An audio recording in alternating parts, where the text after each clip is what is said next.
Hey, good morning to you. Hey, gotta say it. Jesus is Lord.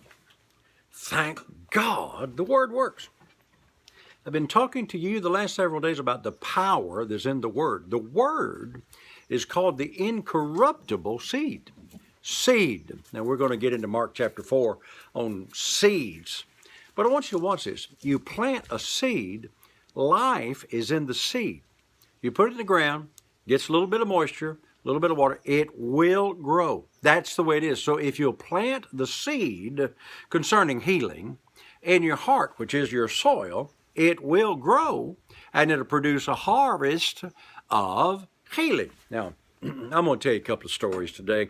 I stay with the Word, but two stories. One, they found some seed, like in King Tut's tomb or some of those tombs over there in Egypt, 2,000 or 3,000 years old. They took that seed that they had put in there with that king that they mummified. They took that seed and planted it.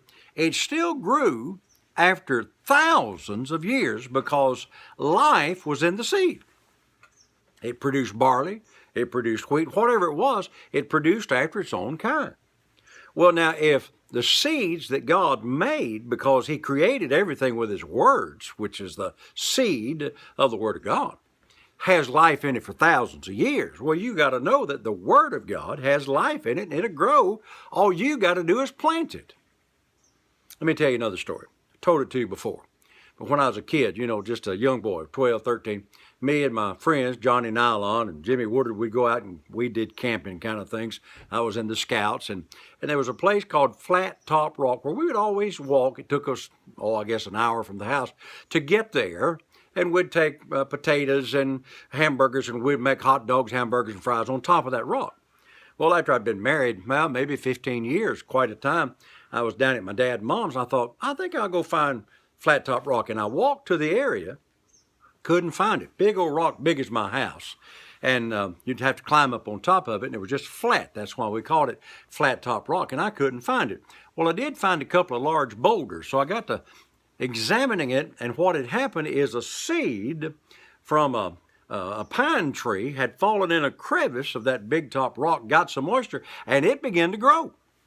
And over a period of 10, 12 years there that I'd been away from home, that seed grew. It didn't know that it couldn't grow inside a rock, and it kept putting pressure and putting pressure and putting pressure and putting pressure until that rock bursted into three big pieces. Well, listen. If a pine tree can grow in a hard spot, the Word of God concerning healing can grow in a hard spot in your life. Maybe you've been broke all of your life. I know people that's been poor all of their life. Start planting the seed of wealth and riches shall be in my house. My God shall supply my needs according to His riches and glory. And it may be in a hard spot. It might take a little while for it to grow, but it will grow because life is in the seed. Power is in the Word. Sick, plant healing seeds of healing. Broke, plant prosperity seeds of lots of money. Having problems in your marriage, go to Deuteronomy 28 and start planting those seeds that has to do with the promises of your marriage. And then go to Galatians chapter 3 that says you're redeemed from the curse. I'm telling you, the power is in the Word, and it'll grow. I don't care how hard it is. I don't care how impossible it looks. The power is in the Word, and just like that seed from those tombs that was thousands of years old, still produced life and plants after its own kind, and just like that seed got down in the crevice of that huge boulder the size of my house and caused it to split apart, the Word, if you'll plant it in your heart, don't care how hard it is, don't care how impossible it is, the power is in the Word, and it always produces. So until I'm with you tomorrow, saints, plant the Word. Plant the Word, plant the Word. It'll grow, it will grow, and it'll change your circumstances. Hey, have a great day. Remember, Jesus is Lord, and as always, thank God the Word works.